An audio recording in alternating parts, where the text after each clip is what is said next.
There we go. All right. Hello, welcome back, everyone. The camera comes on. There we go. All right. Hello, welcome back. We are today going to be discussing the chapter on the Middle Ages, which takes what is really a conventional topic, or so it seemed until the publication of this book, Economic Life in the Middle Ages, and flipped it on its head to show that the Middle Ages was not a time of economic stagnation, but in fact a time of economic transcendence. And that when one thinks of the other side of debt as being a form of credit, then one can make a radically different interpretation of an entire phase. I think this is the area where we can take class, right? Yeah. Oh, yeah, definitely. But it's just one moment. Thanks. Okay.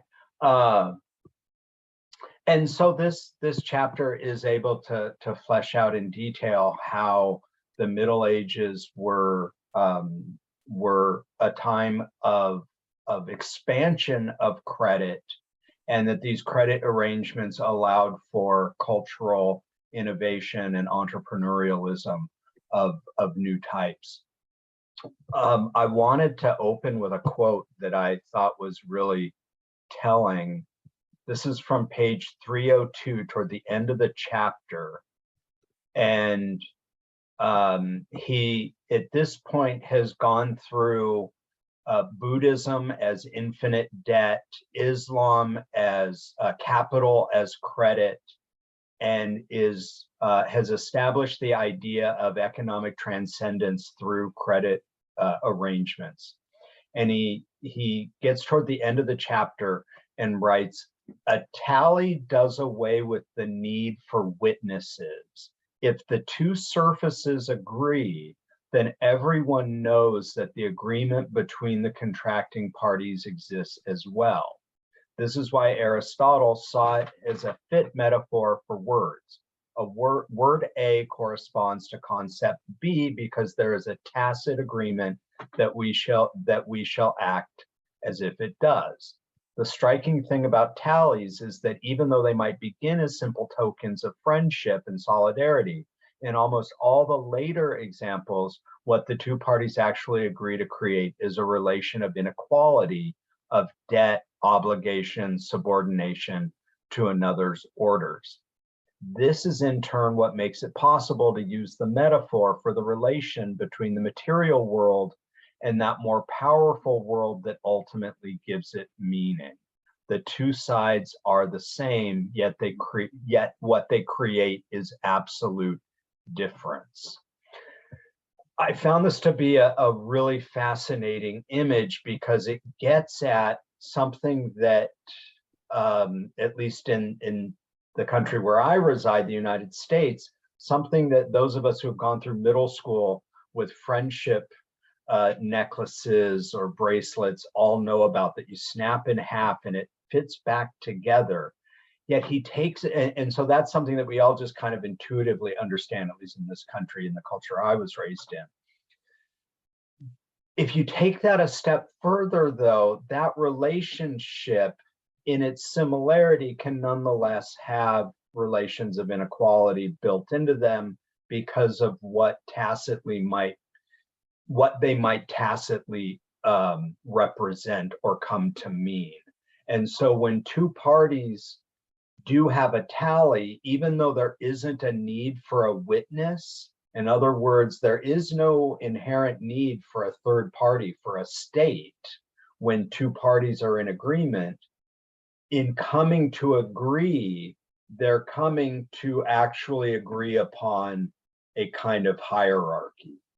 And so in the structure is the meaning.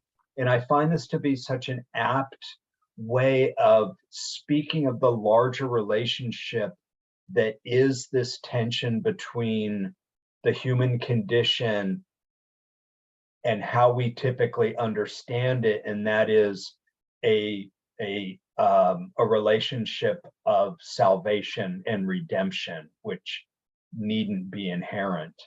So I thought I'd dive in right there with sort of some of the heavy stuff. Of course, feel free to step back and go in a different direction. But what speaks to me consistently about this book is that at every turn, even what might seem to be an elementary issue has within it the microcosm of the larger study at any given place. And so he's actually modeling the kind of transcendence that he's unpacking as he writes. Let me throw it open to folks.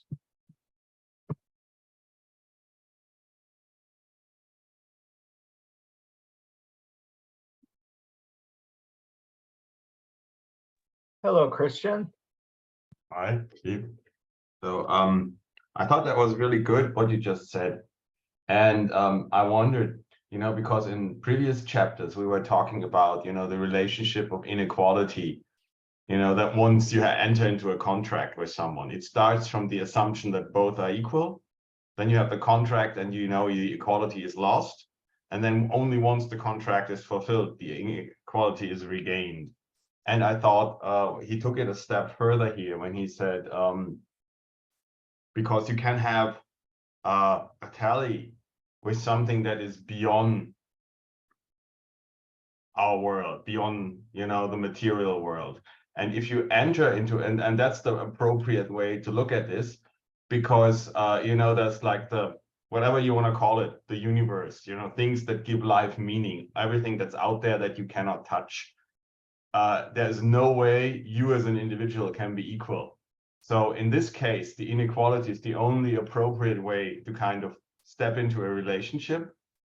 But in that case, it really isn't bad because there's no other way. Well, when you have two humans involved, there's always the potential for abuse. While in the case when you kind of go into a contract with the universe, it's maybe a step toward enlightenment because you understand something you don't by giving something up. And only when we take it back to the human level is there the potential for abuse, because before then it's just between you and the universe, so to speak. And I think there's he made a reference that it is kind of like even it's almost magical. You could take a tally and burn one half, and the burned half is held by the gods. It's beyond our reach. And I found that quite good because, it says look, when we start from here, it's okay. Only when we take it down to the human level, abuse comes in. That was maybe a thought I had. Hey, Stas. I believe you're on mute. Yeah. Hey, so I think I could expand a little bit on Steven and Christian here. There is a quote closer to the end of the chapter where he summarizes what were the Middle Ages, and one of the description statements is that Middle Ages everywhere saw return to hierarchy, specifically Europe saw return to hierarchy, and the social orders between hierarchy was seen that as something that threatens hierarchy because that implies potential equality, and potential equality between social classes means potential the dream of fact that you could destroy hierarchy. That speaks to same situation as debt between you and the universe is something. If you think about relationship of you and universe as something that could be cancelled through equality by paying up your debt, they modeled their social stratas on the same model as relationship to universe. The farmers can never cancel their debts to warriors and priests, no matter how many grains they give them, because to give enough would mean to become equal, and you can never become equal.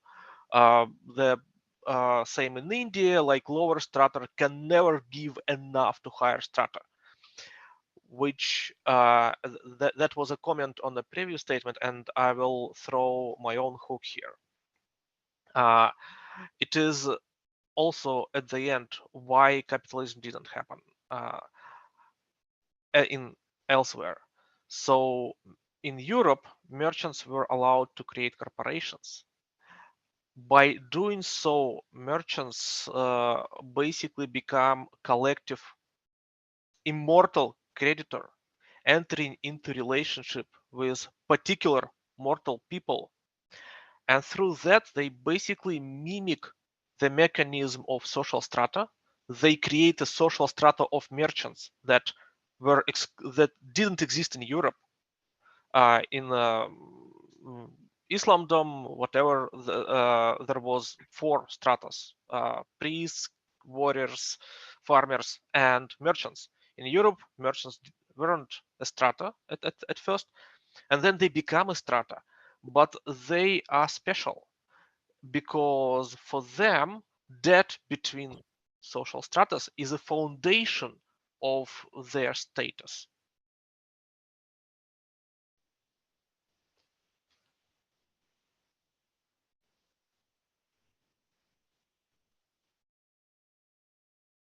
Yeah, that's a good point, and it in fact provides a nice segue into what where I was hoping that we could go. So today's session's kind of strange in that I think we're trying to cover the end of chapter 10 and the beginning of chapter 11. At least that's how I kind of planned on it. So I deliberately chose a quote from the end of chapter 10 as a segue into, so then what is it in Graeber's view that distinguishes capitalism? I recall when I got the book really looking forward to finally what I thought was going to be Graeber's summative argument on the origins of capitalism. And I wasn't disappointed, but I guess I was initially surprised, frustrated, and then figured out how to make sense of it. So the reason why I was surprised is I didn't find there to be an actual social science definition of capitalism. So I was expecting that, so that left me frustrated. But then what I realized that he was doing, so why then 1492? Why the importance of bullion? And what I realized that he was getting at is that capitalism is a form of gambling, or what he'll later on in his value course call a gambit. So it's a gambit where there are stakes that aren't infinite, but they are seemingly infinite, because if one is willing to stake one's entire future, one could be handsomely rewarded. But it requires enslavement and bullion because it's essentially going back to a military currency enslavement complex. And so what's unique about capitalism is not capitalism itself, but the discovery, so-called discovery of the New World, because it allowed for a level of enslavement, chattel enslavement, that was unprecedented, because you had the full deracination of a people from their homeland. And so it was the most profound level of social death ever experienced, in a way that was backed up by an institutional regime that absolutely erased the existence of the enslaved peoples in a way that during Greek and Roman ancient times hadn't been done. So what is capitalism? It's this ability to basically wager it all, to gamble, and there will be winners and there will be losers. And all we know are the winners, because the winners are the ones who are able to fund the creation of monuments in their honor. And so it's ultimately coming back to an honor complex and games and sex and violence. Okay, I see some hands. Why don't we go with Simona? There's nobody before me. No, since I. The wait, other two have spoken. sorry. Okay. yeah. Yeah. Actually, David fought all his life against the idea of naturalizing capitalism. He said there is a difference indeed, and let's look at where is this difference between this specific form that we have today and ancient Rome, slavery, or since we are talking of Middle Ages economics, the credit system of ancient Islamic world. And there is something he says that is very interesting in the beginning of the 11th chapter. He says what was different with Europe, with the Far West, as he calls it, was warfare. What Europeans are very good at is warfare and weapons. And the other difference, I don't remember where is it that he points it out, is a very specific idea of property, of private property. That is a property at the exclusion of everybody else, and a property of money, property of debt. So at page 314, 314, there is a passage that is very interesting on this respect, about the moral dangers in believing that, in naturalizing capitalism and saying that it's normal, it's what everybody would have done in similar conditions. He says there are moral dangers here. To take what might seem an objective economic approach to the origins of the world economy would be to treat the behavior of early European explorers, merchants, and conquerors as if they were simply rational responses to opportunities, as if as if these were just what anyone would have done in the same situation. This is what the use of equations so often does. Make it seem perfectly natural to assume that if the price of silver in China is twice, can somebody else read for me? Terrible. Sorry. Make it seem perfectly natural to assume that if the price of silver in China is twice what it is in Seville, and the inhabitants of Seville are capable of getting their hands on large quantities of silver and transporting it to China, then clearly they will, even if doing so requires the destruction of entire civilization. Or if there is a demand for sugar in England, and enslaving millions is the easiest way to acquire labor to produce it, then it is inevitable that some will enslave them. In fact, history makes it quite clear that this is not the case. Any number of civilizations have probably been in a position to wreak havoc on the scale that the European powers did in the 16th and 17th century. Ming China itself was an obvious candidate, but almost none actually did so.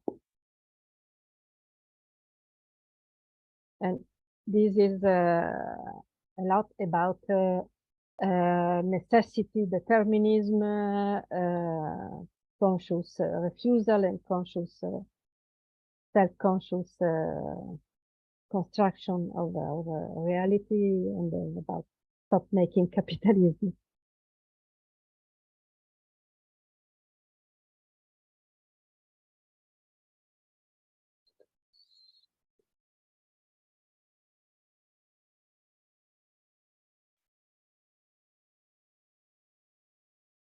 Christian, maybe? Steven? Yeah, Christian. Okay. I thought that was really good, yes. And I think this also goes back to what later on comes up in the dawn of everything. You have a choice. You don't necessarily have to behave in one way. There's, how did we lose the ability to kind of act differently? I think that would be my add-on to what Simona just said. But I also wanted to go back just for one moment, maybe, to the thing we said before. I mean, when the merchants basically took over through the issuance of credit, merchants / bankers, in a way, I think he said, like, the Middle Ages were a time of transcendence as opposed to the actual age, which was a time of materialism. And what happened is that it just came to me. It sounds a little bit like, that's the moment God got killed, right? In a way, I'm not wanting to make a religious argument here, but they basically had to take the transcendental, what was beyond reach. They had to take it back. Yeah, because as long as people are basically fine with defining their own relationship with the beyond, even in terms of credit, when you're giving, I don't know, I have 3 chickens and sometime in the future I can get something from you, whatever, you owe me, it's fine. Once you took it back, the money from this idea of money to the hard currency of money, the age of transcendence was over. There wouldn't be a dialogue with the beyond anymore. And the beyond was replaced with the merchant and the banker. I may be running off on a tangent here, but I think that there's something really important here. Because, you can have the very materialist position. There is just this life and nothing more, right?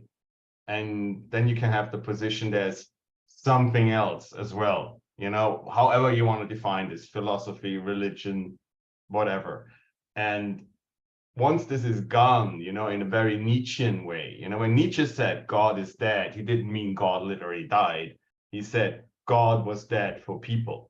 In people's mind, they couldn't imagine him as alive anymore. There was no beyond anymore. That's a bit my interpretation of this. And maybe as a final point, I'm not sure if this is true in all languages, but the Middle Ages in English are also commonly called the Dark Ages. In German, which is my native language, that does not exist.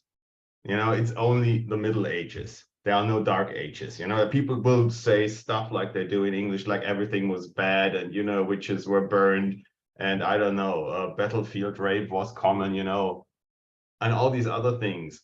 But I read this in some other book some time ago, and it basically went like, if you were the guys that took over after the Middle Ages, and for lack of a better word, the Anglo world, yeah, and you want to say like what we have now is better than what was before, then you have to make sure that what came before is also demarked as the worst thing possible. So if the Middle Ages, theoretically speaking, were spiritually better for people, you have to kind of devalue that. It's the Dark Ages. So this is maybe just a small add-on. Can I jump and ask Christian, add to what Christian said about God? I return to our conversation with Simona in Uffizi Gallery. So the one of the things that definitely was introduced by Renaissance is this idea of beauty, of ideal, how Simona called it, that the Italians, you guys, came and introduced the idea of this internal beauty and golden, how you call it in English, golden Mean. huh? Mean. Yeah, like so all this Excellent. yeah, the artist, also the idea of the artist as the almost representative of gods. Proporzione. I was speaking of proporzione aurea. I don't know the official. Yeah. Also this perspective. So it's not just the god died and then like merchants were replacing them with this the idea of corporation and all of this very complex, very abstract world of mathematics and paintings and power that was born in that time, and science.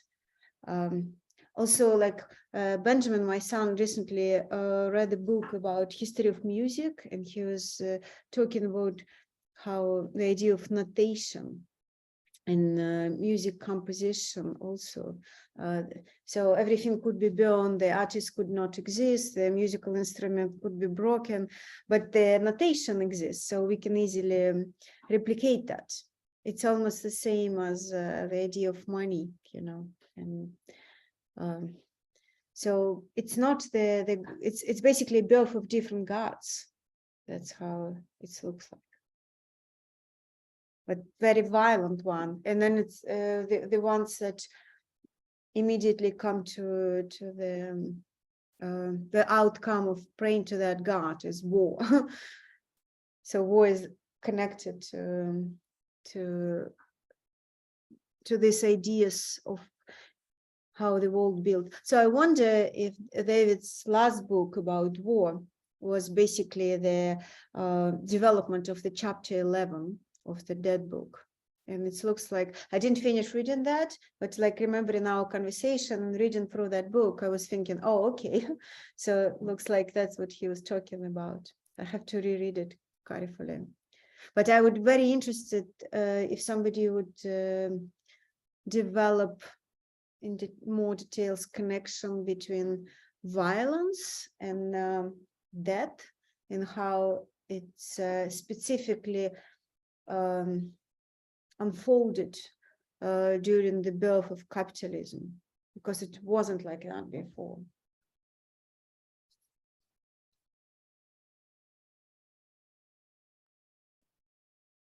Michael? Yeah, I wasn't going to answer that, but I think it's a great question. And this is just to kind of add on to that a little bit. Did people talk, Simona flagged up the bit about, this transition from the Middle Ages to these, what is called the age of great capitalist empires. And it's this conduit of silver.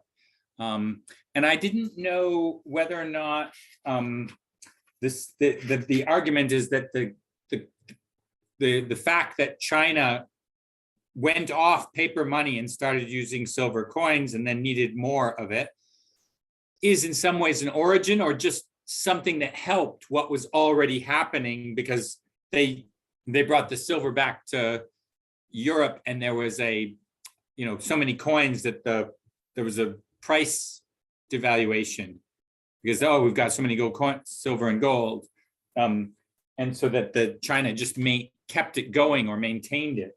And they also have this image of the guy who gets loaned a bunch of money, and he decides and gets the permission to go and raid the Aztec Empire, and then they cancel his raid at the last minute, and he just like, screw you, and he goes anyways. And once he gets off the ship, he burns his boats and goes. So this idea of a gambit, right? But that's because he owes money to someone. And it just seemed like really, really crazy that they're all in it together. He's like, oh, it's an adventure. You can share the money. We can share money. We'll all get equal. And he ends up getting most of it to pay off. And everybody it charges people for their own equipment. And it ends up, they're all then in debt and have to keep working to get other people. And then the slavery process. Where was that debt cycle coming from? Who did they all owe the money to? And why was it that they suddenly said, give us all this money, here's your debt? Yeah, that's what exactly Venice, Florence, Genoa, all these Italians, they are like, the guys who invented this golden ratio and great art. They were the guys who loaned in the money to Cortes and started to fund all these like adventures, as we call them. Definitely this kind of high debt is part of what increases the idea that you owe, and now you're gonna have to pay, you have nothing to pay, you're gonna have to pay with your body, you're a slave or whatnot. And this enslavement process is from high debt. So I guess like the idea, if you lose your tally stick and you have a credit system, it's harder just really to say, what's so special about a silver coin that can tangibly be brought back and encourages more violence. Just that I guess in a credit system, you have to pay someone back. You have to have a relationship, whereas the silver and the gold, you can actually literally just take it. Murder people. Abstraction, abstraction compared to the social relationship, disappearance of the social relationship. That's what I think described in the Middle Ages, when they call this Roman roads were destroyed. The people lived in the local communities, and they had this social credit, more or less. And then suddenly social credit disappear. You come and you deal with the strangers. I'm sorry, but so yeah. If you can just take it, then why do you then have to ship it to someone else? Oh, because you don't take gold and it's not about gold and silver. They're useless. Exactly. Yeah, but exactly. So Stas, sorry. Do I take over here now? Yes. Well, yes, my please. Yes, comment, Steven? Yeah, my comment kind of grown up as people been throwing more questions. I wanted to unite a thread from that Steven started, then Simona's observation on moral dangers of justifying capitalism, or like essentializing it, and then this exact point of Cortes and his indebtedness. So first of all, I had quite opposite experience of reading these chapters in terms of explanation for capitalism. I guess I wasn't satisfied very much with all the explanations offered by social theory, and I was looking for something that can transcend social theory and answer like what we offered about capitalism is this endless expansion stuff and endless everlasting greed and moral stories about 300% of profit overrides all morality for capitalists. But this is because of competition and capital is its own blah blah blah blah. And it does the job of steering hatred towards capitalist, but it also buries down any attempt of understanding what is really happening. And I think they do it on purpose. So I will try to expand it. What happens in this sub-chapter of terror, indignation, and greed is that we are shown some kind of warrior who whose honor hinges on being one step ahead of his creditor. And this warrior encounters a creditor with whom he enters basically in a relationship of endless debt. To be in debt and to not be able to pay the debt, it is a deeply immoral state. It is a deeply shameful and indignant state. And at this exact point, they even start criminalizing debt within social strata. That is, like you failed to pay like few shillings to your like grocery store, and the proprietor can get you hanged for it.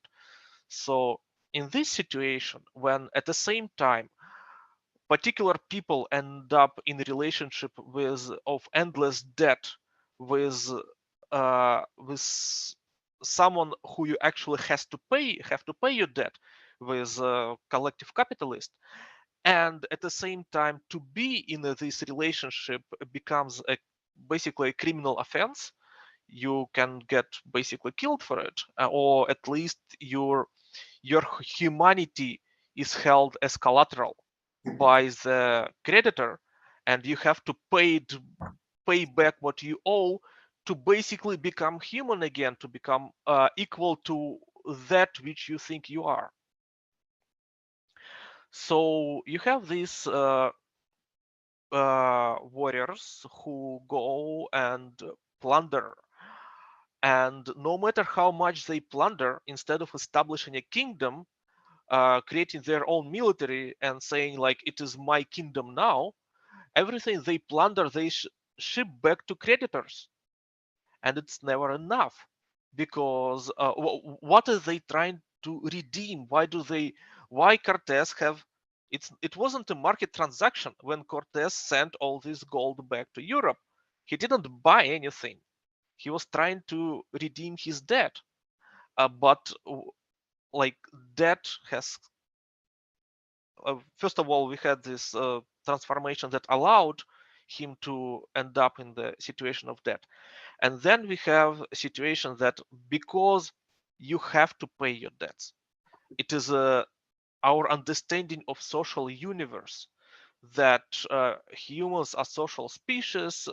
We owe something to each other. We must pay our debts.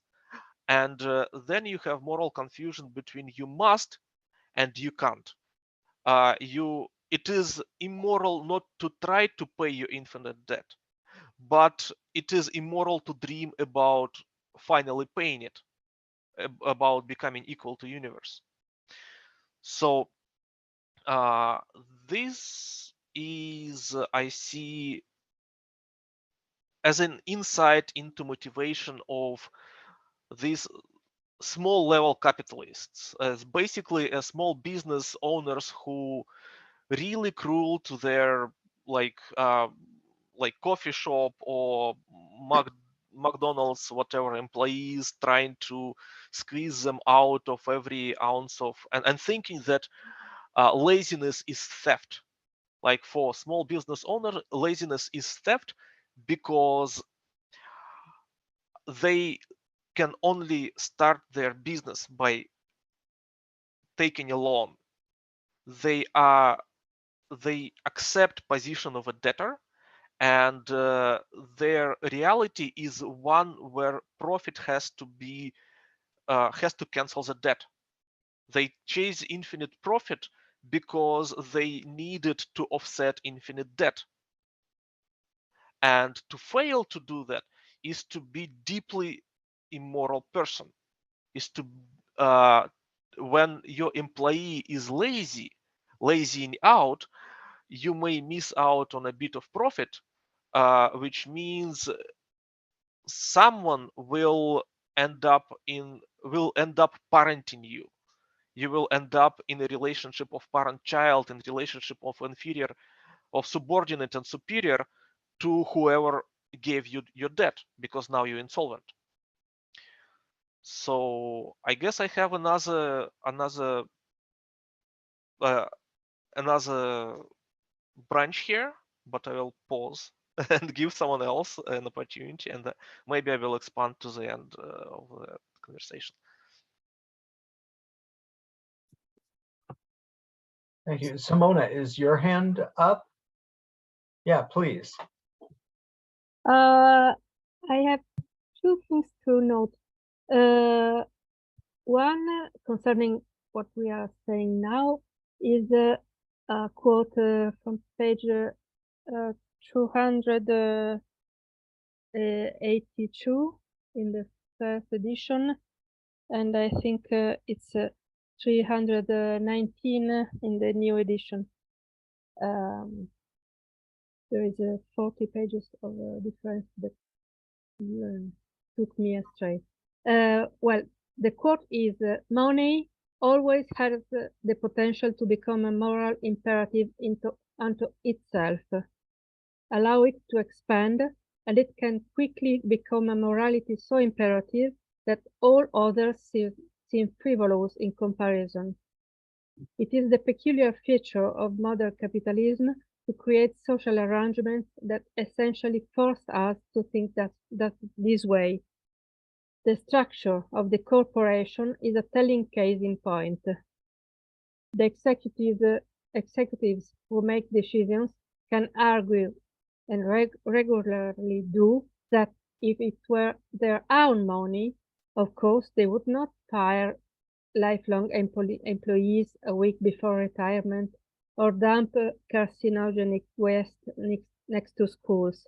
Yet they are morally bound to ignore such considerations because they are mere employees whose only responsibility is to provide the maximum return of investment to the company's stockholders.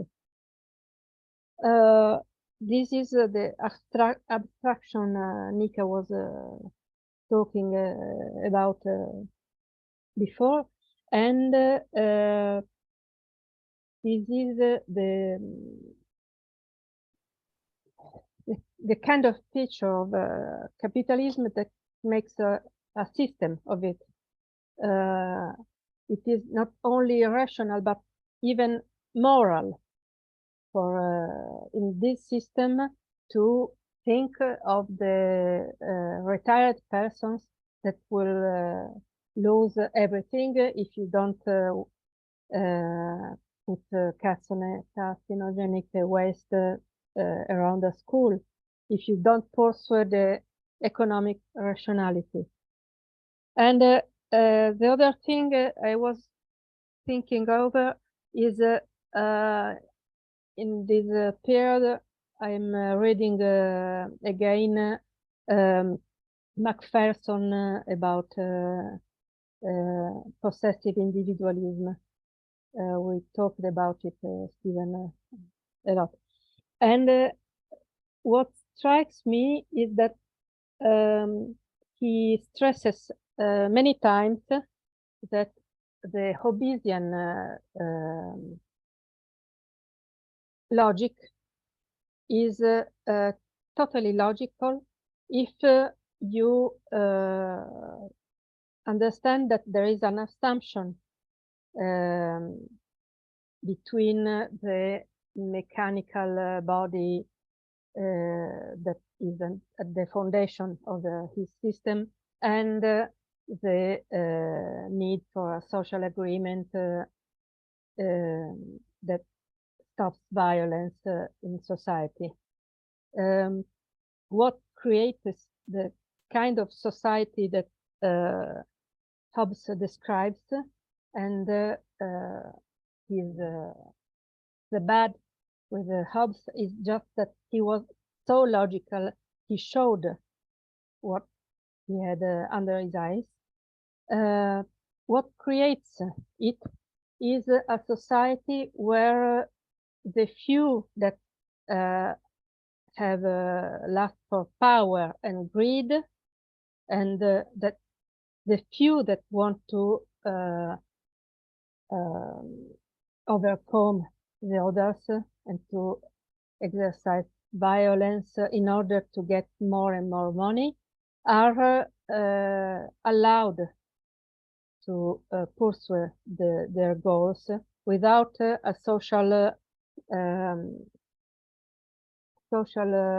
way to stop them, without social rules like the forbidding of usury that was in medieval times.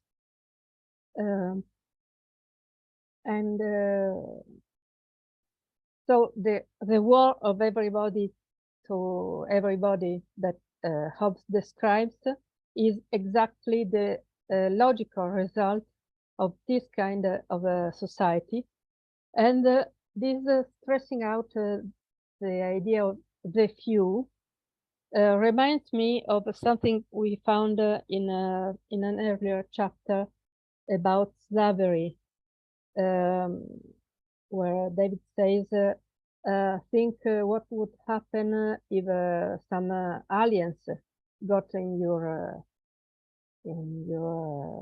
planet and asked for slaves, paying no matter what. It is enough to have a few people willing to enslave others to create a disaster. So the very point is we have a system that on one side makes abstraction the moral rule, makes it moral to pursue greed and the aggrandizing of capital as a rule, as a moral rule. And on the other side, we have a society that has no rules against it. And what David says about Middle Ages is where we have a society based on credit, on trust. We can have a total social arrangements totally different from it. That's all.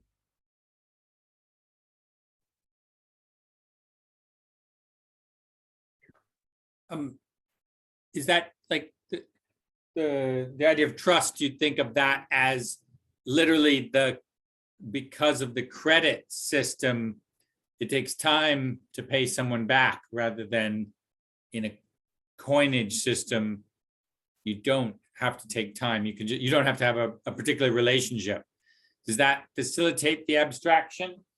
And I guess that's like, this was part of the, like right after what you had read, Simona, on 320, it talks about Cortez using axial age methods, as in he's a mercenary and money, his capital is like is an attempt to use political power to make money, to make more money. Whereas I guess what it claims that political power was simply left, in some sense, left behind. Money was always a form of political power in some sense in the axial age, for military reasons, right? Whereas in the capitalist age, money properly becomes set up as a set of rules that can exist by itself without. And I guess, I mean, classically, this is the enforcement of law, right? So the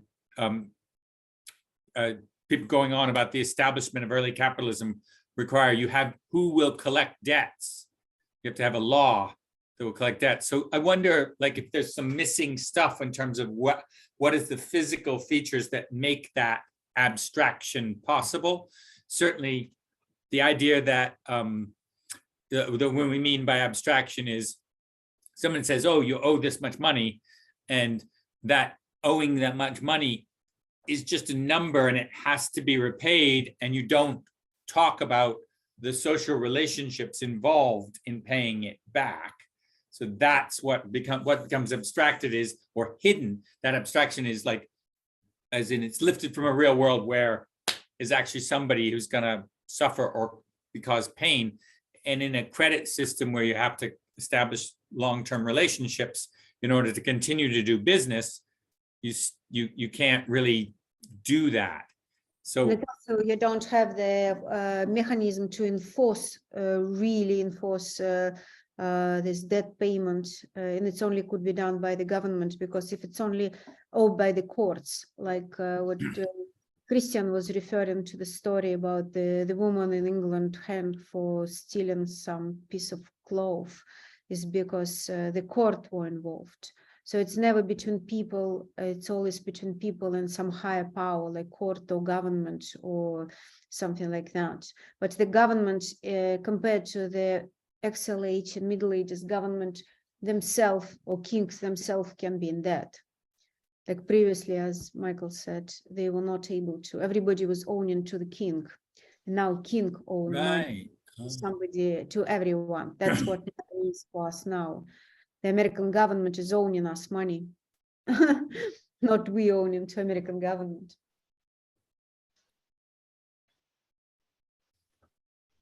right, and so I guess that helps start to look at what abstraction means. It means like this a social system where you can actually enforce that. That particular case was interesting because he claims like, okay, this woman got hanged for this small amount of debt, but possibly that there was something else going on that as a social relationship, like there's something more going on that encourages that kind of power, like some kind of dispute between them anyway. Yeah, and I think now is like so this kind of development of this abstraction on top of abstraction on top of violence is now come to the situation in the world when everything gonna be destroyed. It's like kind of cathartic points when like nature and biosphere and just the worst form of war when it's total annihilation. So that's how much it's developed. Hey, Stas. Hey, well, maybe it's a good place for me to finish my thought, since we touched on the situation of debt reversal and how the kings started owning money instead of people owning money to kings. This is I find the biggest insight from entire chapter, and maybe I'm stretching it a bit. David never says it directly, but I will try to make a case here. So how it happens, right? You pay taxes to your king, and then king wants to collect extra taxes. When in Russia we have stories when king goes to collect extra taxes and they basically kill him, right? It's why you have to be a warrior. Can I interrupt? I was just going to say a funny story. I'm in the dark right now, and this is a coin. So because my electricity is on one of those coin things, it just ran out of electricity. So in order to turn it back on, I think terrible, funny story for like a coinage joke. Sorry, Stas, didn't mean to interrupt. I just thought people might appreciate that. Yeah, 3,000 people a year dying in the UK from not being able to put the coin into hitting. Nika, you would probably remember Незнайка на Луне. Yeah. Coin, right? So where was I? So debt reversal. You have a situation when somehow king wants to collect extra taxes, and instead of just going and raiding everyone, he says, well, I'm going to collect extra taxes, but I accept that I'm taking something out of turn, and I will return it back to you. I will owe you the extra taxes that I collected. And because I'm not giving them immediately, I'm gonna punish myself by returning you more than I've taken, like 5% annual interest or whatever it is, right? So probably it happens in the merchant republics first because there the king is a merchant, or basically you have merchants taking taxes from themselves and promising themselves to return the return.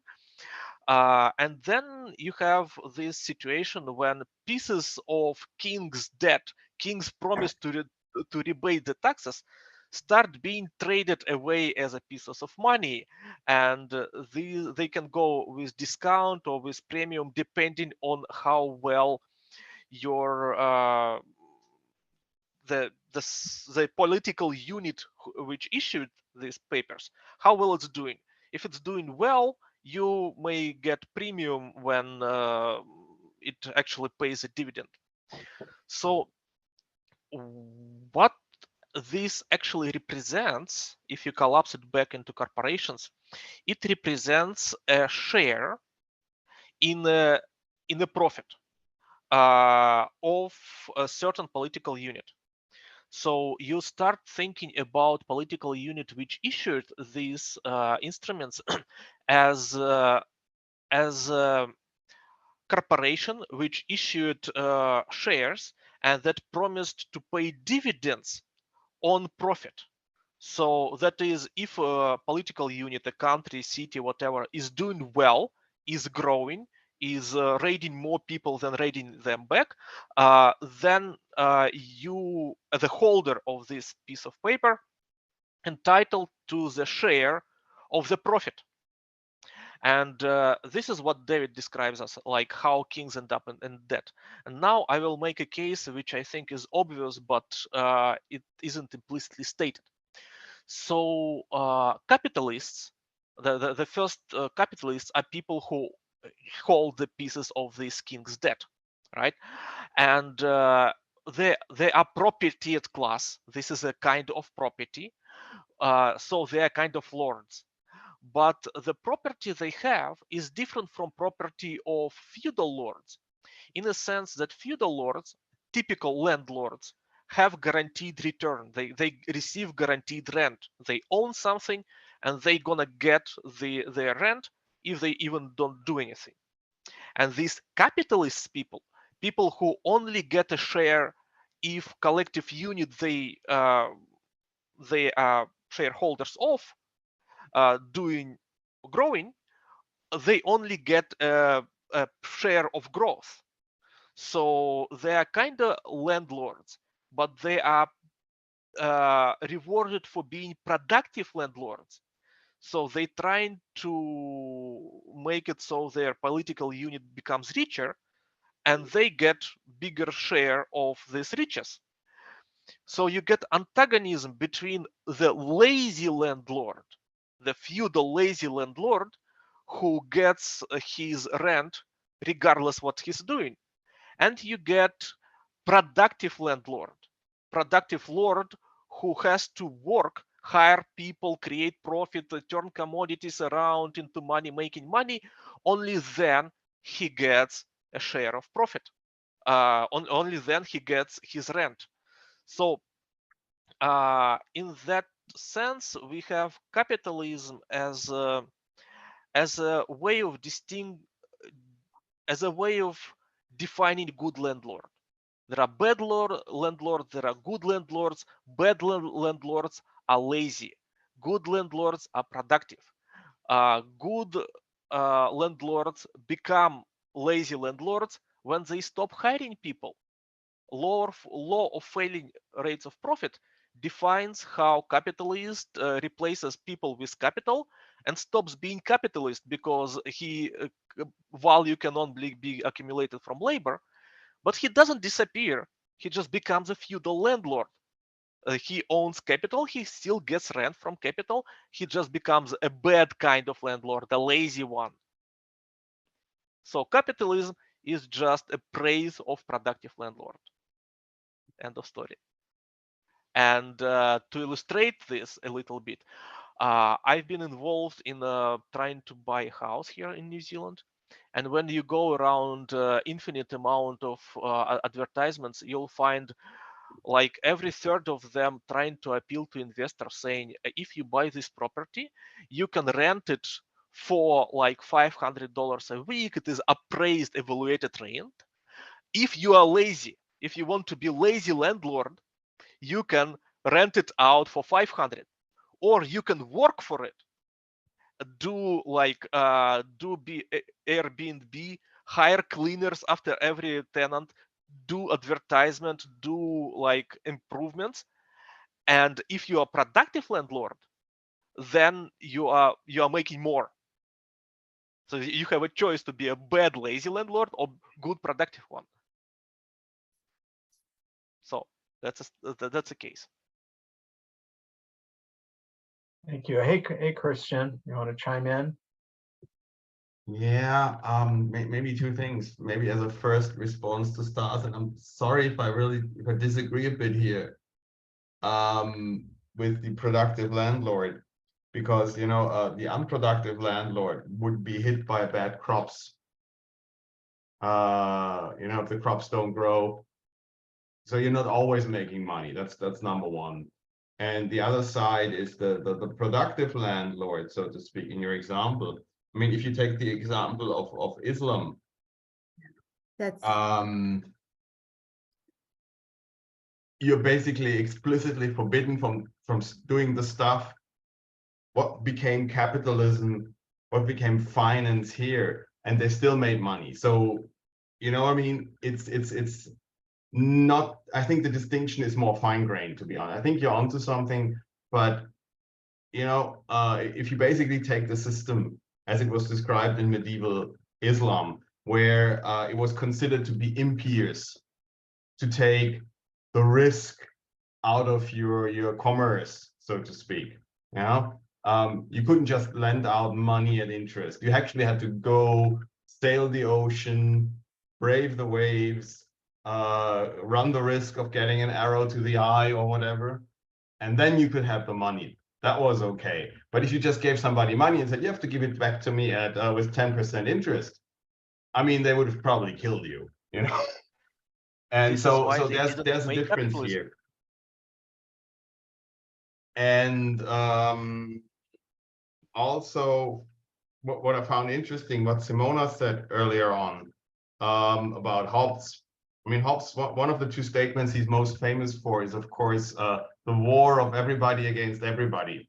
And the interesting thing is, earlier on in the book, in the Bible, it says you can giving credit to somebody is an act of war, right? And you would only be allowed to give money to the other tribe. The Jews could give money to the Assyrians or whatever, the Egyptians. That was fine, but you couldn't lend money to another Jew because that would be considered an act of war.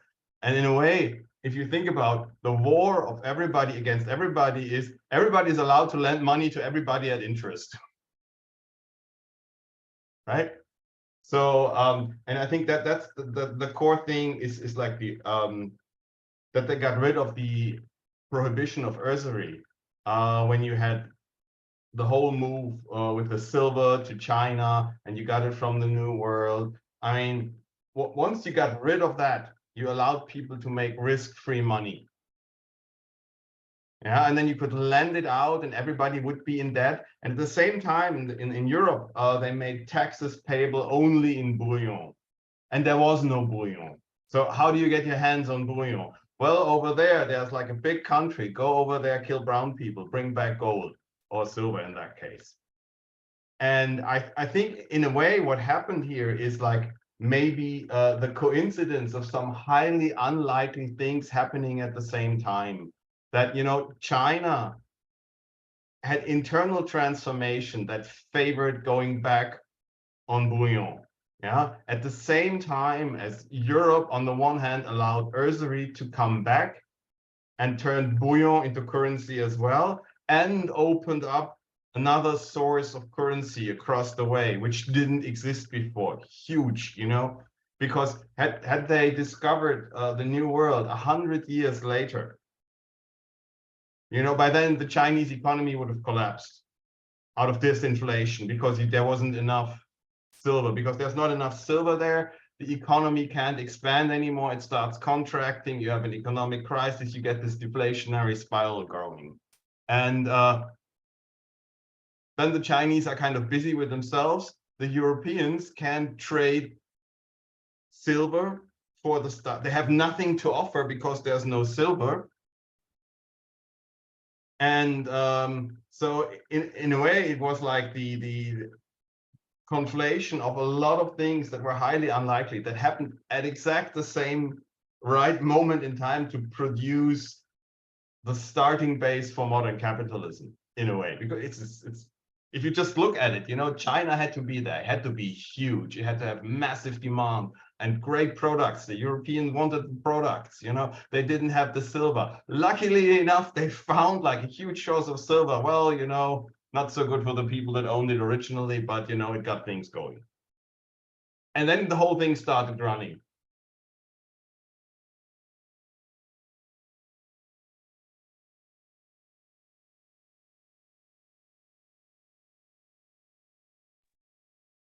I could jump in with just like two kind of questions. One, because I thought we'd kind of gone past this, but Christian's kind of brought it back up again, is just the idea of how did this all get started? And in the social sciences, there's this tendency to try to create a theory and say, this is why people did something. And of course, that's always hard because people do something because they choose to do something. But I do think there can be a structural frame within which you look and you say, oh, that's an opportunity, this is opportunity. And then it becomes harder not to do something, or more easily, like that people look at the situation or some people, because that was that great phrase on page 314, any number of civilizations probably in a position to wreak havoc on the scale the European powers did in the 16th and 17th century. Ming China itself is an obvious candidate, but almost none actually did so. And so that's kind of a, you know, a question of like, I find it hard to look at a civilization and say, yes, a civilization makes a choice. Whereas individual, you clearly say an individual makes a choice.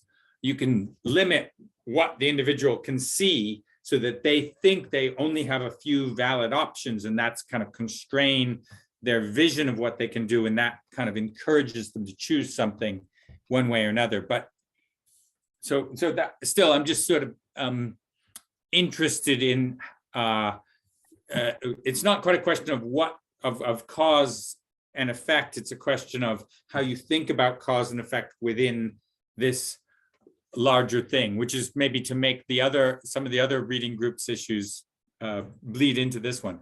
And then the other thing was when what Stas was saying, I know Adam Smith, of course, had claimed that rentier was not a good thing because a rentier didn't do anything for the economy. Somebody who just like and that's what many people claim is going on now, that people have kind of left behind Adam Smith and said, yeah, I can just make money from nothing. And I wonder if that's that's certainly an issue that is being debated now, that we've left capitalism because some people would even claim we've left capitalism because it's basically more of a rentier system where people are just sort of guaranteed the money. But I don't know, maybe that's actually the claim that was almost always in there. So I'd love to hear people. I don't have an answer to those. Those are just questions. So some people call this managerial feudalism.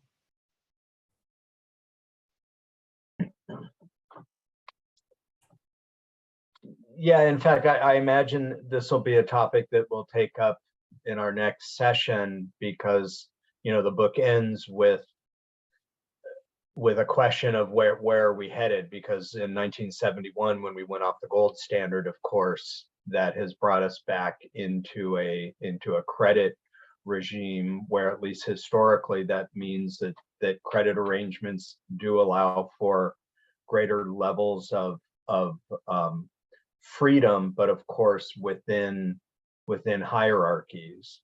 So I mean, that might be something for us to take up in our next session. I see that it's 17 minutes past the hour, so why don't we wrap up here? This has been a great session. We'll reconvene in 2 weeks So I'm not sure about scheduling, if we want to do the rest of capitalism and the final chapter all in one session, or if we want to roll this out in 2 sessions, do 2 weeks from now and then 2 weeks. So in 2, okay, that's fine with me. So we'll so in that case, why don't we do the capitalism, kind of a full discussion of that one. Of course, if you want to allude to what follows, that's I mean, because that's where we are today. And then we'll go from there. So thank you, everyone. I look forward to seeing you 2 weeks from now. And it's nice when we don't have the Zoom bombs. So, all right, take care, everyone. Bye. Bye.